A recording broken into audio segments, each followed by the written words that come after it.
The following is a presentation in the Controltrends podcasting network. Hi, welcome to ControlTalk Now, your smart buildings videocast and podcast for the week ending September 29th, 2019. This is episode 333, where we talk about all things smart controls. And introducing your co-host to mine this week is my wife, Anna. So introduce the man, the myth, the legend. The man, the myth, the legend, Kenny Smyers. Nah, you got to do better than that. Say, welcome your co-host to mine. Welcome your host and mine. Your co-host to mine. Your co-host and mine. The man. The man, the myth, the legend. The one, the only. The one, the only secret agent man. Kenny Smyers. Okay, there you go. Thanks, babe. You passed right. All right, brother. Well, man, there we go, man. We're kicking off another week on Controltrends. Well, that's hard to top. That's hard to top, Eric. Yeah, I mean, I'm on my heels out. It's going to be a contract now that she has to introduce you from now on, right? Is that the deal? Well, I certainly don't mind that. I can't say anything without getting in trouble here other than say that was a very, very special introduction. It was a very special She did a fabulous job. Anna did a fabulous job. She did. So she passed and on. I'm glad to hear. I think we'll keep her. So she certainly did. All right, brother. Hey, man. Well, all righty. We got a lot going on this week. We got an incredible guest teed up, and this is somebody you're going to want to hear. It's, I think you described this technology, Kenny, as sort of like the atom bomb of our industry. It could change everything. So you're going to want to hear our guest this week and hear what he has to say and see what he has to show us. But before we get to that, buddy, we got a couple of things going on Controltrends. Yeah, Eric, the week itself was just one of those weeks that escaped. There was a lot going on. We'll be doing some catch-up work. We talked, pretty much, through the course of the week, we were in a training mode. You guys had some training going on down at your location. I saw KMC training going on. So this has been a week of movement around and innovation and just incredible amounts of innovation technology are available. How we're going to get that from the vendors to the market is hard work. You got to get out there and you got to, a lot of feet on the street. You got to have people come in classrooms and whatever, because the dissemination is important. And then there's just, again, we were fortunate. We worked through Western Pennsylvania with Siemens this week and met some. Bill Coyle did a great job. We had Brent in from Siemens.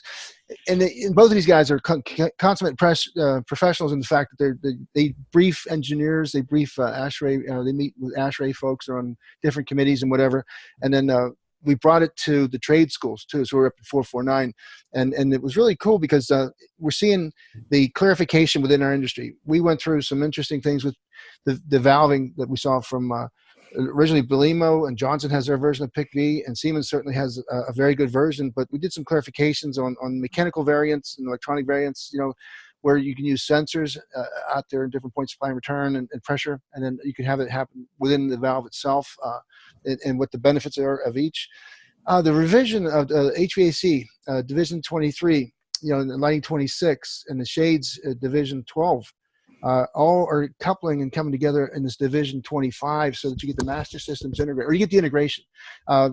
We see a lot of people, these people that are doing this day in, the feet on the street people, the actual installers, the actual tradespeople, the actual contractors are on their own, and the remarkable choices they have and how important their role is evolving, Eric. These are the people, these are the technicians. These guys have face-to-face contact with the users and the people that are making decisions.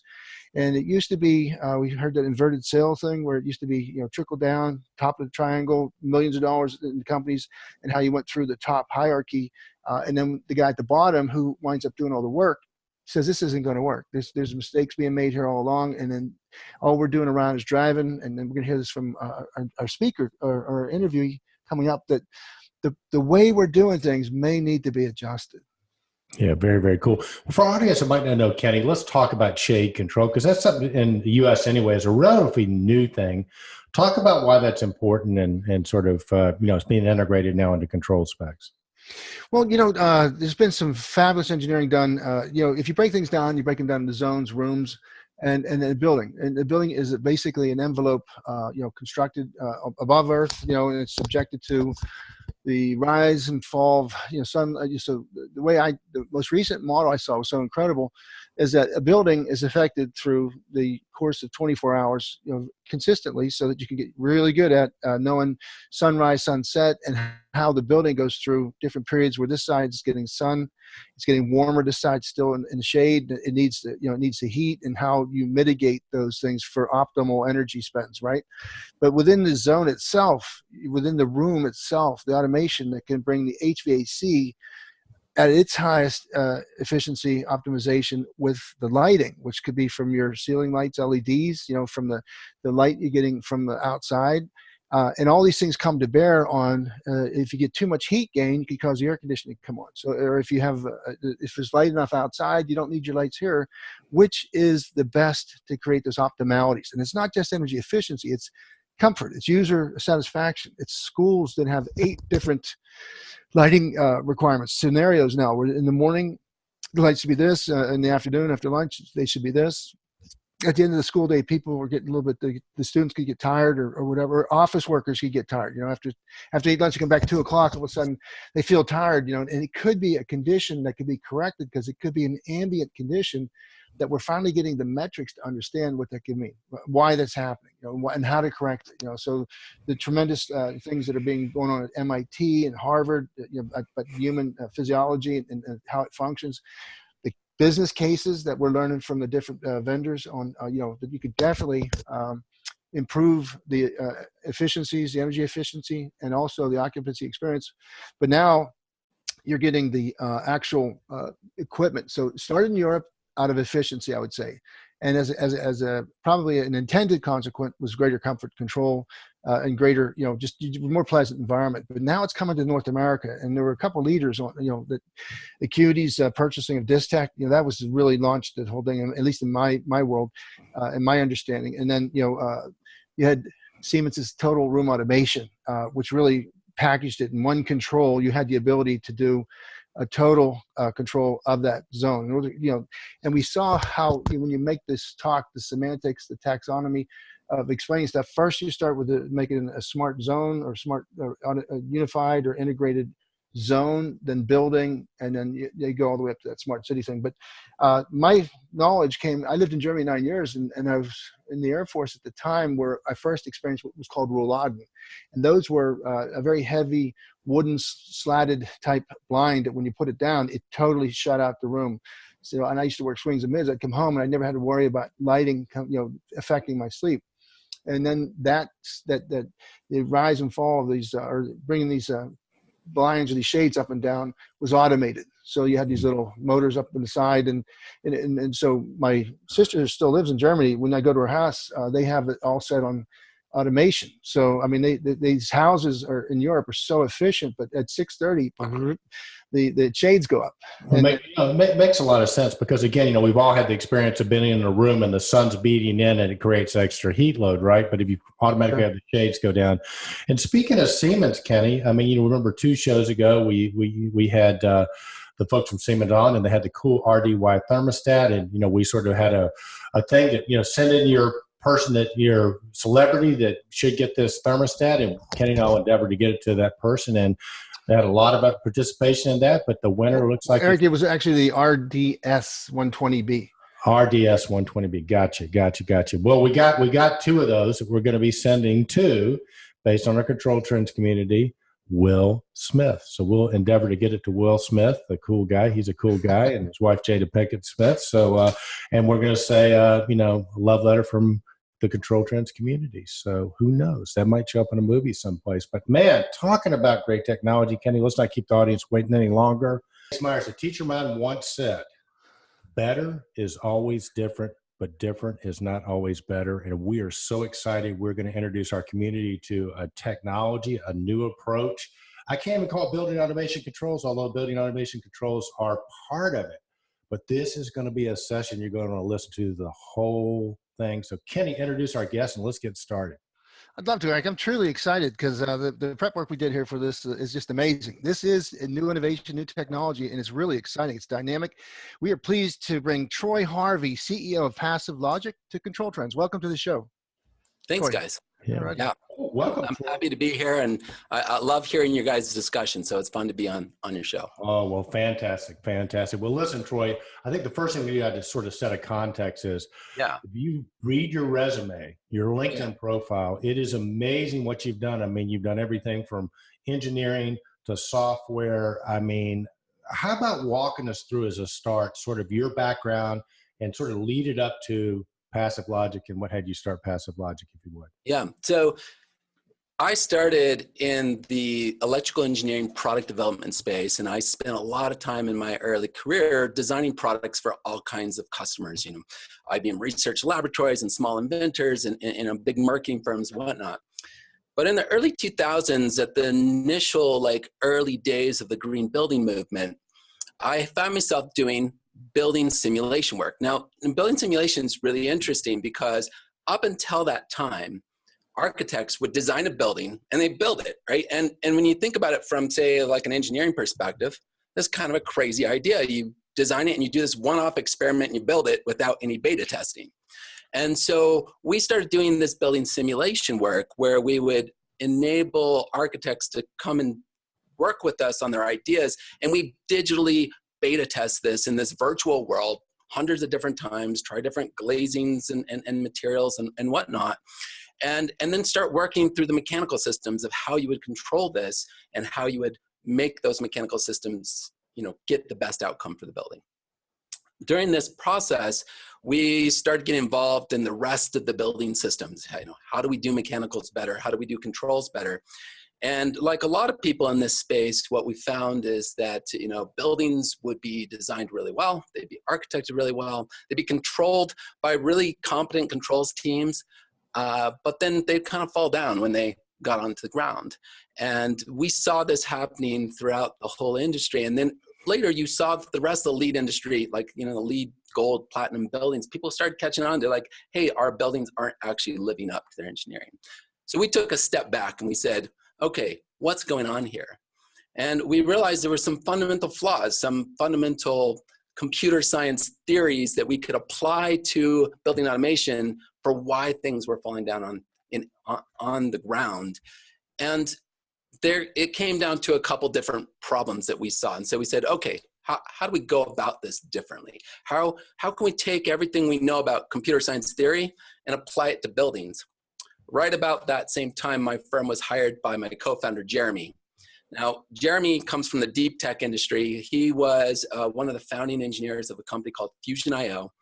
And in your phone and in your devices, you have flash storage these days. Well, Fusion.io invented the whole concept of high-performance flash using this real commodity flash chips, but doing it in a way that you could actually store things and over and over and over without ruining your flash. And they had this really nice multi-billion-dollar IPO. He was building this cool house on the hill, and he was saying, how am I going to control this thing? So he hired my firm, this house of glass, and we started talking about the state of automation. And he said, wow, I've been looking at this stuff, and it's really kind of terrible. And I said, yeah, let me tell you about it. And so he came on as an angel investor. And then within a couple of months, he's like, wow, this is just so much more exciting than watching Fusion.io float into the distance. Let me come on as a co-founder. And we started Passive Logic about 4 years ago. Well, that's really cool.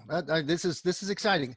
Reminds me of Silicon Valley show. I love that series, and because a lot of stuff happens like that, and it really does in real life. But my first curious, how did you come up with the name Passive Logic? I mean, it's two incredible directions, and how did they come together? Yeah, so we were thinking about the naming of Passive Logic, and the two things that came to mind was, first, what buildings require of the user today is this sort of activity. They're always bugging us for more and more, and interactivity of making it work, whether it's on the thermostatic level or as you get smarter and smarter buildings. What we're finding is those smarter and smarter buildings are actually requiring more of the user, not less of the user. And we started thinking about that the logic of buildings, the automation of buildings should be like an assistant, right? It should just take care of things, and you shouldn't have to worry about it unless you are geeky enough to want to look at it. And so we were looking at, hey, how can we, as sort of the backseat user of the automation, sit in the backseat while the car drives us, right? How can buildings just take care of things, and we can just be a passive participant but still have the buildings work for us, work on our behalf?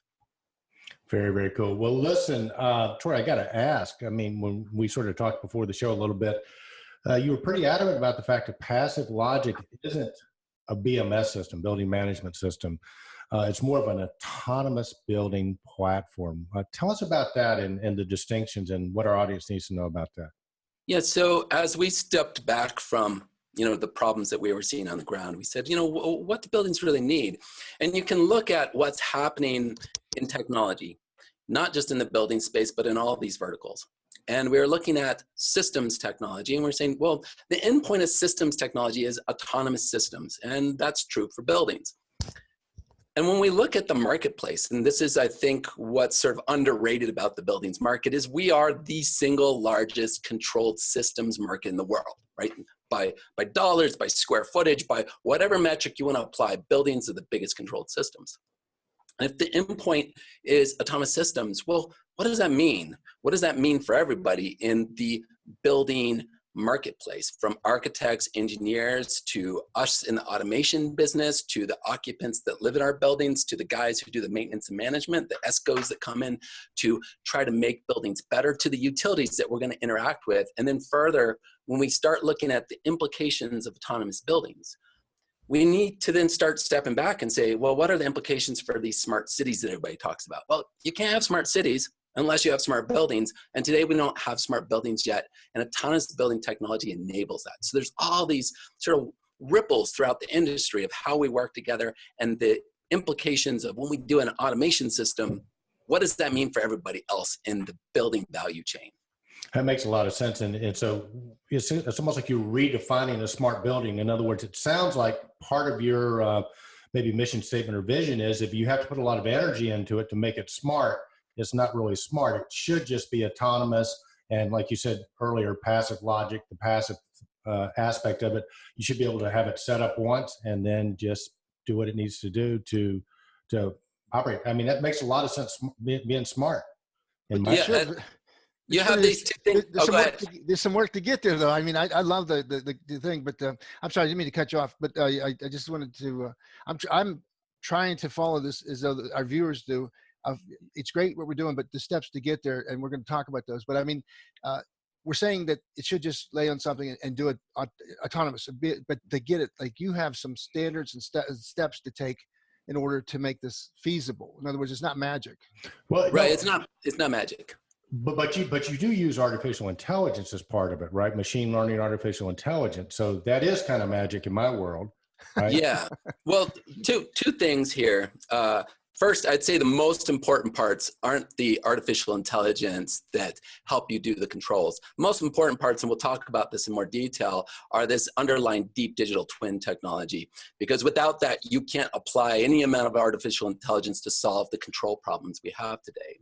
But I think we have this balance right now, right, in the industry. When you look at autonomous buildings and smart cities and the whole implications for the building industry, the thing that we see most of the industry not really coming to grips with is there's one reality. There's the guy on the ground who's probably an automation installer, who's the only guy who's actually putting stuff into buildings. So if you don't address how you package this up into the thing that we need to get all the things that we want, then you're not really going to be successful applying all these new wants for the whole value chain into buildings. Okay, so Troy, I got to be the first to say you look like a super nice guy. You know, you look like the type of guy we're going to sit down and have a beer with, but you know, you sound pretty disruptive here. What you're talking about seems like it could be very disruptive to, how people are doing building automation controls now. Is that a fair statement?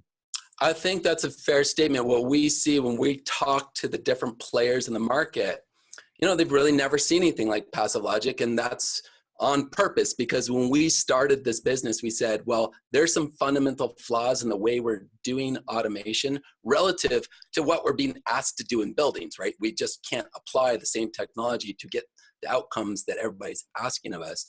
And we told our guys, throw away everything you know about automation, put it in the garbage, and let's start from scratch. Because if we don't do that, we can never get to where we want to go. So new standards, it sounds like. New standards, and that's the nature of that article that you were discussing. And we can put up a visual if you'd like to talk about that, what we're thinking in terms of automation. Yeah, can we do that? Let's do that for sure. Okay, so What we realized in this marketplace was we're all starting to talk about smarter buildings, right? And this kind of nomenclature evolves out of the smartphone and smart home and this notion of smart. Well, what does smart mean? And this is the fundamental problem we find in industry as everybody's talking together. People mean different things in terms of what smart is. And when we're looking down the path of, the end point of all of this intelligence is fully autonomous buildings, we said, well, gosh, somebody solved this problem. And the Automotive Engineers Association got together and they said, hey, let's come up with some nomenclature. And they came up with this level 1 or level 0 through level 5. So it turns out when you compare autonomous buildings to autonomous vehicles, they're more the same than they are different. People might struggle with this idea initially, but think about it for a second, that a vehicle navigates through a two-dimensional map from point A to point B in the most efficient way possible without crashing anything along the way. Now, buildings, it turns out, while we don't move in space, we move in time, and it's the exact same problem. We have to navigate from point A to point B in time, only it's actually a little bit more sophisticated in buildings, right? We're not navigating just one vehicle through this two-dimensional map. We're navigating a whole fleet of subsystems, heating and cooling, ventilation, lighting systems, energy systems, and occupancy systems. And it's not just in 2 dimensions, it's in multiple dimensions. As we go forward through time, we're looking at all these on-ramps and off-ramps of control decisions we could make, but it's all interactive between all of these systems in the whole building. So when we look at that comparison today, most buildings are what we call level 0. This is manual control. This is thermostatics. It's the exact same thing as cruise control. You set your car to 60 miles an hour and it cruises along at 60 miles an hour. In buildings, we do the same thing. We set it 72 degrees. And again, the building just maintains that 72 degrees. This is 99% of the industry today. What we see as the edge of the building industry today is what we call level 1. This is adaptive set points. It's the same thing as adaptive cruise control. If you've ever been in this kind of car, you know it's like driving at 60 miles an hour, comes behind a slow car, slows down, that car gets out of the way, it speeds up. Now, here's the thing about adaptive cruise control is most people that you talk to would say it's just smart enough to be annoying, not smart enough to be useful. And we think that in the buildings world, we're maybe a little better off than that with some of these adaptive systems where you say, well, I'm going to take this cloud-based AI and have